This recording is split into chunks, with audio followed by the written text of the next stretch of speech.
అందరు మంచిగున్నారు అలా చలి మస్తు పెట్టాను కదా. ఇక దాని కాలమేనాయే పైలం పిల్లలు పెద్దలు గిట్ట.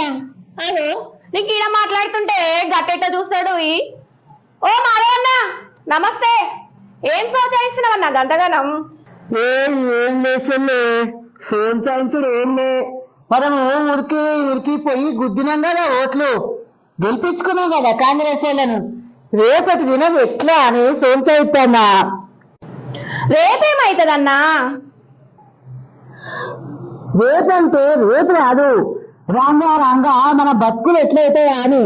నీకేంది రేవంతన్నా అత్త అత్తనే బస్సులలో పిరి పిరి పిరి అన్నాడు. ఇక ఎక్కిన వాళ్ళు ఎక్కుతూనే ఉన్నారు, దిగుతాను దిగుతూనే ఉన్నారు. బస్సులలో మొత్తం ఆడలేనా, మొగోళ్లకు గూకోనికి సీట్లు కాదు కదా, నిలవడానికి జాగ కూడా ఉంటలేదు. అసలు బస్సులలో ఎక్కడికే అత్తలేదు. ఓ ఏందన్నో అసలే ఇంకా మాడల మీద పడ్డావు. అట్టిగా బస్సులు పిరిస్తే అయిపోతావా ఏంది? కాళ్ళకు చెప్పులు ఇచ్చి తినేతలే గుంజుకున్నాడట. ఓలో గట్ల వేసిండు ఏమంటన్నా. బస్సులలో పిరిచిండు, కట్టుకున్న ఇల్లు కూలగొట్టించిండు. ఊకనే వచ్చి కూల కొడతాడా ఏంది? చెరువులల్లా కుంటలల్లా ఇల్లు కడితే ఊకుంటారా అనులా? అవన్నా చెరువులల్ల కుంటలల్ల మనవసంతి పేదలు పోయమన్నా కబ్జా చేస్తారానే? బాజాప్త పైసలు ఇచ్చి కొనుక్కున్నామాయే. అమ్మినోళ్ళని ఇచ్చబెట్టిండు, సైన్లు వేసినోళ్ళని ఆఫీసర్లని వదిలిపెట్టిండు. సీరా వచ్చి మన ఇల్లు గుల కొట్టిపిచ్చిండు. ఇదేమన్నా మంచిగున్నదా అన్న? మరి వాళ్ళంతా ఎప్పుడో దెంక పీకిందా?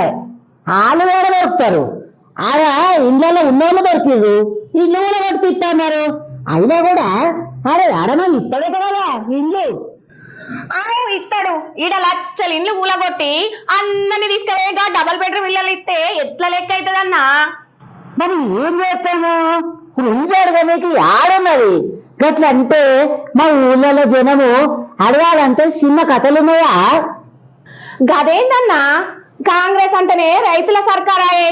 మస్తు ఎత్తమని చెప్పి అధికారంలోకి వచ్చిందాయే రేవంత్ అన్న. మీదికెంచి ఏడాదైందని పండుగ కూడా చేస్తున్నాయే. ఆ చెప్పడానికి ఏంది చెల్లి, మస్తు చెప్పిండు. దాంట్లో వేసిందేమి చేస్తాడన్న నమ్మిక కూడా జర జర సన్నగవుతున్నాయి. గదేందన్నా గట్లంటావు? నేనేమి ఊకేనే అంటలేను, ఇవ్వరంగా చెప్తా ఇంతవా. మహాలక్ష్మి పథకం అన్నారు, బస్సులలో పిరి పిరి అన్నారు, గిరిగిత ముందుగానే ఇచ్చిర్రు. 500కే సిలిండర్ అన్నారు, ఇస్తా అన్నారా? అందరికి అత్తన్నాయా? వచ్చిన వాళ్ళకి అత్తున్నాయేమో, రానోళ్ళు ఎదురు చూడవచ్చేమో.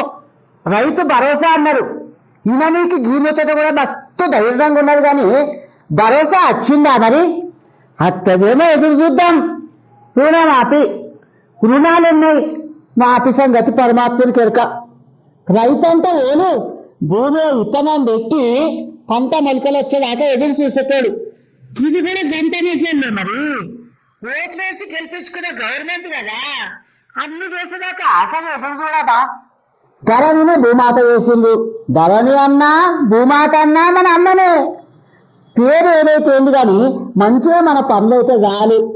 ఇంకా చెప్పుకోనికి చాలానే ఉన్నాయి సెల్లు. ప్రతి కుటుంబానికి 200 యూనిట్ల దాకా కరెంటు పిరి. ఇందిరమ్మ ఇల్లు, చదువుకునే పిల్లగాళ్లకు 5 లక్షల కాడిస్తామన్నారు. ఇల్లు లేని వాళ్లకు 5 లక్షల సాయం. ఆడాడు తెలంగాణ ఉద్యమంలో కొట్లాడిన వాళ్లకు ఇంటి జాగా, పింఛన్లు ఇట్లా చెప్పుకుంటే మస్తున్నాయి. గప్పటి కాగితం కనుక దొరికితే చూసుకో. మొత్తానికి అందరినీ రోడ్డు మీదకి తెచ్చింది మన రేవంత్ అన్న. మస్తు చెప్పినవన్నా. సూతాంతి రేవంత్ అన్న గవర్నమెంట్ వచ్చి ఒక్క ఏడాదే కదా, 4 ఏడాదులు ఉన్నాయాయే. నారాజు రాకే మాధవన్నా. ఇక ఊరికే ఇవన్నీ ఎంతగా చెప్పుకుంటూ ఏడ్చుకుంటూ కూర్చుంటాం చెల్లె. ఇంకా చూద్దానికి చూస్తున్నా నేను కూడా.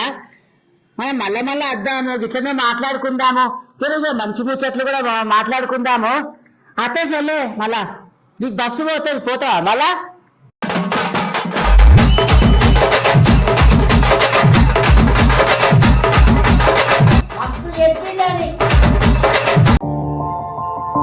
మా ఛానల్ని లైక్ చేయండి, షేర్ చేయండి, సబ్స్క్రైబ్ చేయండి. మరిన్ని అప్డేట్స్ కోసం పక్కనే ఉన్న బెల్ బటన్ నొక్కండి.